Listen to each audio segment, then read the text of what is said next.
Hello and welcome to this breakout session, forming part of the 12th Analysys Mason Telecom Summit.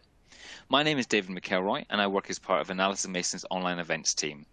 Now, you may have already watched some of our other sessions leading up to this one. However, I just wanted to remind you of a few points to make sure that you get the most out of this session and all other summit presentations. Firstly, remember that all our sessions are available on demand, meaning that you can access them in an order and at a time and a date that suits you. We have a selection of keynote and breakout sessions for you to choose from, and you can access all of them via the event homepage. Once you've entered your chosen session, you have the ability to connect with and contact the presenters. You'll be able to download and access useful resources and submit questions. Please use the console widgets on the platform that you see in front of you. And if you are to submit a question, please note that our presenters will get back to you directly by email in the coming days. Now, once this session has ended, you'll be automatically redirected to the event homepage where you would be more than welcome to select another session. And now I have the pleasure of introducing Senior Analyst Michela Venturelli and Research Director Caroline Gabriel. So I think Michela's kicking us off on this session. So over to you, Michela, whenever you're ready. Thank you so much, David. So thank you to everybody that has joined us today and welcome to our presentation, Changes in the Telecom Market Structure, Threats and Opportunities for Operators. I'm Michela Venturelli, Senior Analyst at Analysys Mason and currently heading Operator Investment Strategies Program. I'm a member of the network team that is led by Caroline Gabriel, here with me today as co-presenter of this session. Caroline, if you want to briefly introduce yourself, thank you. Sure, thanks, Michela. Welcome, everyone. Yes, I'm Caroline Gabriel. I head up our networks practice at Analysys Mason with a particular personal expertise in mobile technologies and 5G. And I'm also running our Next Generation Wireless program. Thank you so much, Caroline. So many of the forecasts and insights that we're presenting today are drawn from recent reports that we published in Operator Investment Strategies, including our annual telecom OPEX and CAPEX forecasts and a series of ad hoc reports documenting the different main trends. Clearly, the topic covered in Operator Investment Strategies are vast, so we will be focusing on one particular theme that we believe to be extremely relevant, both for operators and for all the stakeholders in the telecom market. We will be looking at how the telecom market landscape has changed, and in particular will focus on the fact that operators are not anymore the unique players in this market. We are nowadays looking at a more fluid sector where investments come from many different sources and when the role of operator is anything but static. However, before dig deeper into this topic, I'd like to ask Caroline whether she sees any other trends in the telecom market that are worth to be mentioned or highlighted. Yes, thanks, Michela. Yes, I think there are a couple of other key trends that are probably worth highlighting here, which I think are having a heavy influence on investment patterns right now. One is intensified consolidation among telecom operators, as well as infrastructure companies, such as towercos, in a push to try to achieve massive economies of scale in telecom networks. Is somewhat in line with what hyperscalers have achieved in the cloud world. We won't quite get to that level of global scale. But we see consolidation of assets and of whole companies as being a very important trend that is impacting on spending patterns. But at the same time, there's actually a fragmentation of investment in networks, particularly the networks at the edges of those big national and international platforms, as we start to see more specialized players such as private network operators, enterprises, cities, and so on, deploy their own localized infrastructure. So we're seeing these sort of two levels of new investment or changing investment in networks. And both of these trends, I think, certainly overlap and intertwine with what you're going to describe today. Thank you. Thank you so much, Caroline. So we can now move on to and proceed with covering the main theme of today's presentation. And in today's session, I'm going to be talking through some research we have conducted on 3 categories of main players approaching the market and the impact that their entry is having on the market and on the operators. Firstly, we will be looking at how the entry of new infrastructure-oriented companies, such as towercos, fibercos, neutral hosts, and cloud companies are breaking down traditional investment patterns that rely on asset ownership, and why these companies are poised to play a huge role in the current market.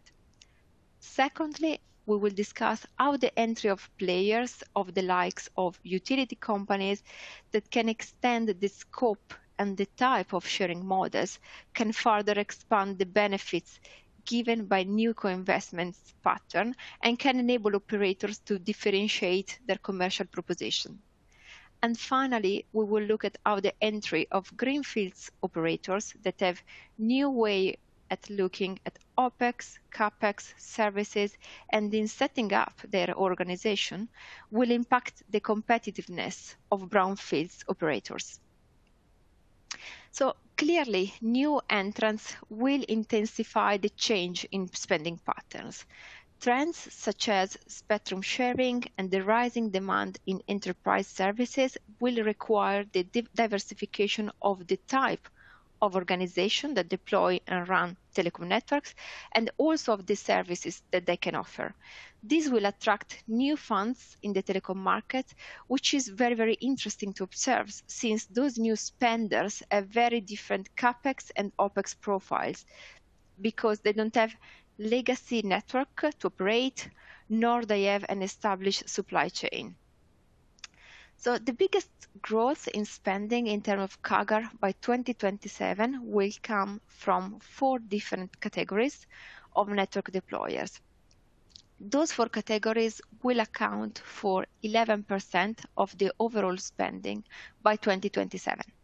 These are cloud companies with an increased spending of 54%, and their spending will be focused on extending cloud infrastructure to support connectivity in telecom services while offering wholesale platform to established operators.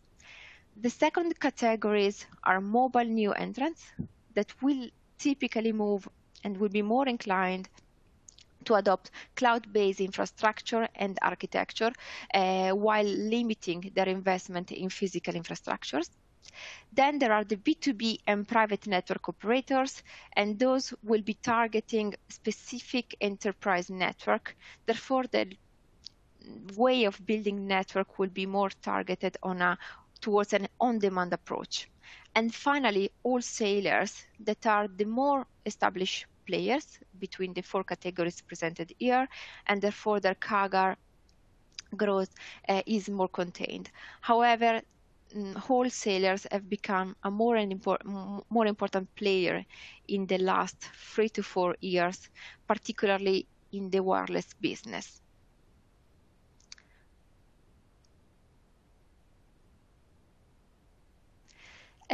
This is clearly a period of massive investments for operators in several key areas: upgrading to 5G networks, extending fiber coverage, cloudify their operation and their network.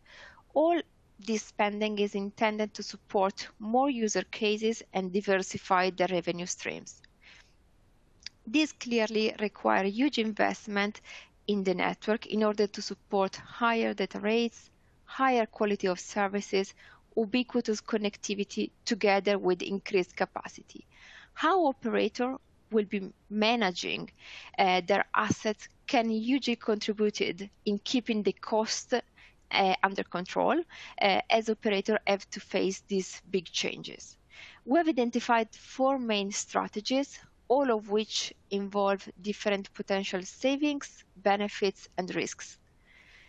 Neutral host models can offer several advantages over operator-led initiatives because they can bring CAPEX savings to operators that can avoid to incur in huge build-out cost. They can maximize the tenancy usage of assets which can in turn decrease the leasing cost for operators, and can also be more easily adopted as shared infrastructure between multiple players. It's also worth mentioning that in some of these models, such as wholesale, public cloud, and as-a-service options, there's a shift of cost from CapEx to OpEx for operators. As the accounted spending for software, for example, will be accounted as OpEx because operator will be using public cloud or third-party providers. The CapEx, other players will incur in CapEx spendings, and those will be, for example, cloud providers. Therefore, the total spending will be moving between telcos and other parties. Another big trend that we have seen, and again, is related to the fact that, as I mentioned at the beginning, the market is becoming much more fluid and the lines between different players much more blurred, is the fact that today the role of operator is the role that operators are finding themselves in, either by choice or by necessity, is changing. And as well as operator role, also the role of third parties such as tower companies is changing. Tower companies are exploring new avenue for revenue stream by expanding, for example, into active equipment, more specifically into the ownership and management of active radio access, and therefore they're trying to become a more integral part within the mobile network operator market. So, of course, the scale of cost that operators have to face is also given in part by the cost that they need to face to implement new technologies and cultivate new skills to run cloud-native systems. This has triggered a new wave of collaborations between operators and public cloud providers, which is one of the models we've identified. Operators can achieve cost savings and optimize their internal resources by outsourcing services or platforms to cloud providers.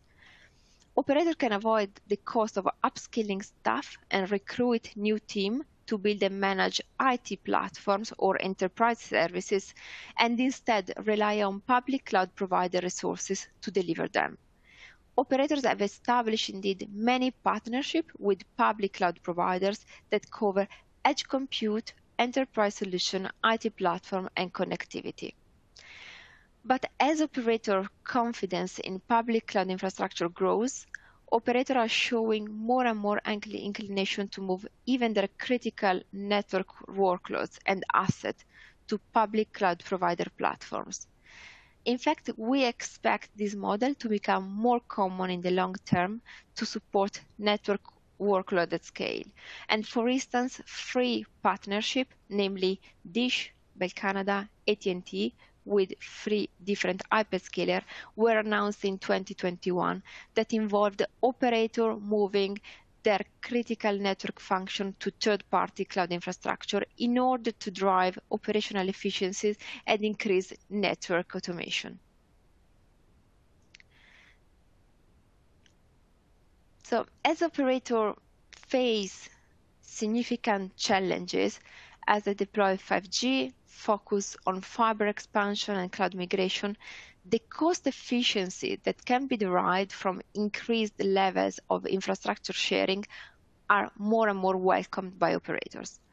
These huge spending areas are also attracting an array of new players from other sectors that are willing to invest in the telecom market. As a result, cross-sector infrastructure co-investment models that involve partners from other industries, such as energy utility companies or transport operators, are becoming more common. These new players have different goals for infrastructure sharing than those of operators, which can enhance the benefits of sharing and reduce the conflicts of interest between operators. And the growing interest in this model, in network sharing and in co-investment, is putting the need to differentiate the services that operators are offering into focus. Therefore, this affects the decision about which type of sharing agreements they should adopt and which assets are strategic for their business strategy. For instance, an operator whose competitive edge comes from innovative services like NTT Docomo or Reliance Jio may want to retain control of the service platform, but be prepared to share the run. An operator that competes heavily on the basis of network coverage and quality, like large operator in the US, will be less willing to dilute the advantage by sharing antennas. Therefore, as well as identifying the assets and processes that are fundamental to their success, operators also need to identify the appropriate assets to share or outsource, and they need to select the commercial arrangement that makes more sense for them. And finally, moving on to the third and last categories of new player entering the telecom market, the greenfields operators. Their entry is undoubtedly affecting incumbent players. At times, this is pushing incumbent operators that have never before been interested to look into co-investment models into doing so. Partnering with greenfields can at times be a strategic choice for incumbent operator in order to avoid their competitors to doing so. And that's the example, and that's, for example, the case for China Mobile with China Broadnet and of KDDI with Rakuten. But beside that, operators need also to recognize that newly created companies have a new way at looking at the spending, at the services, and in the way they're setting up their organization. We have identified 3 areas where the approaches between greenfields and incumbent differs radically. Firstly, CapEx and OpEx are generally lighter for greenfields operator, in part because the lack of legacy network to operate and maintain, and in part because of a future-looking approach based around cloud-native scalability. Secondly, because greenfields are approaching a telecom market where connectivity is not enough anymore to support a profitable business, they are more wary about their revenue stream, their monetization strategy, and their asset usage.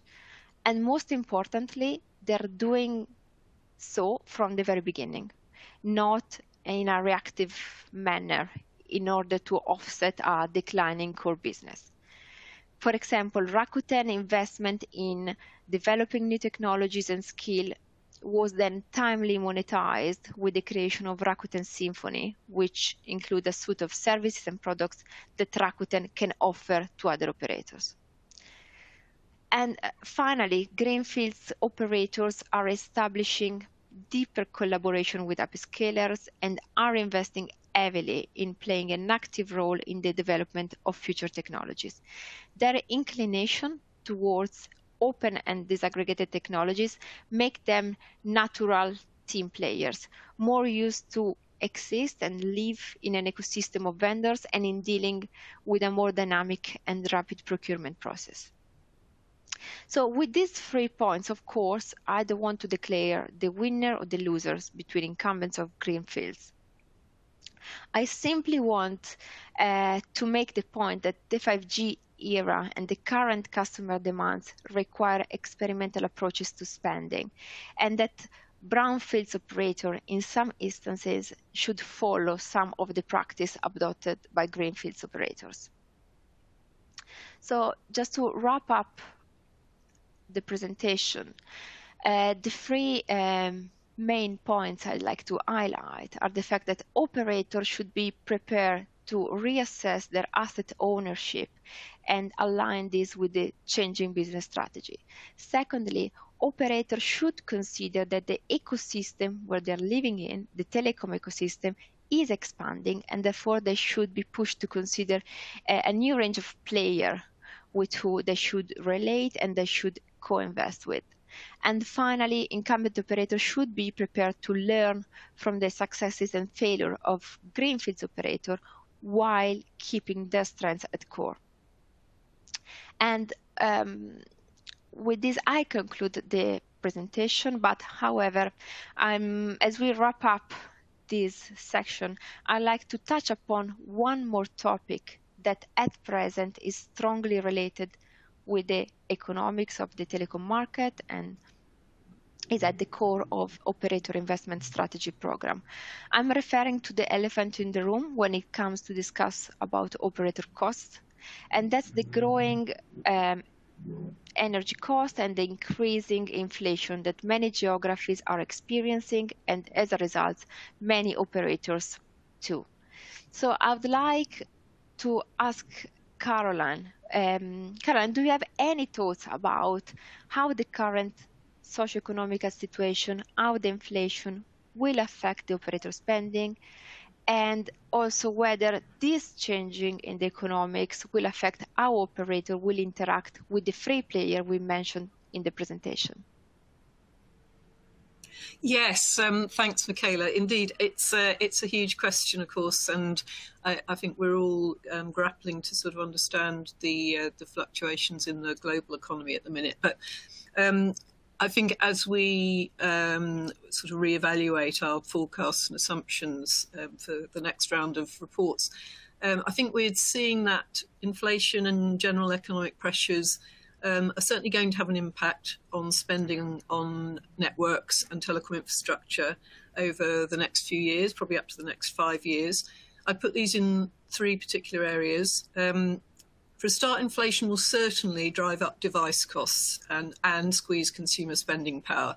So that may slow adoption and usage of new networks, such as 5G, and that in turn could prolong the return on investment period for operators, and that may change some of their investment calculations. Secondly, we aren't predicting a dramatic change in CapEx, at least in how we're forecasting CapEx over the next 5 or 6 years as a result of the economic crisis. There may be some short-term delays or postponements of some CapEx spending, but CapEx tends to be planned in very long cycles. And to be honest, much of the burden of rising component costs is likely to fall on the suppliers rather than the customers. However, as a third point, we do think that inflation will affect OPEX more profoundly, especially because of 2 things: the increase in wage costs and the increase in energy costs. All of that we think will accelerate operators' existing moves to increase automation and to invest in energy efficient technologies, particularly for 5G, where it's a special challenge. And they even may accelerate the shutdown of legacy networks that consume significant power. So I think the changes that we'll see to OPEX are deeper than CapEx. And that, of course, as you've been outlining today, is one of the areas that's most affected by the new relationships that operators may have, either with each other or with third parties with whom they might share infrastructure.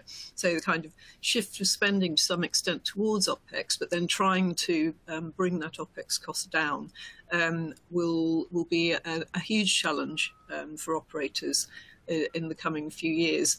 And the more that they can share those costs with others, I think the better for them.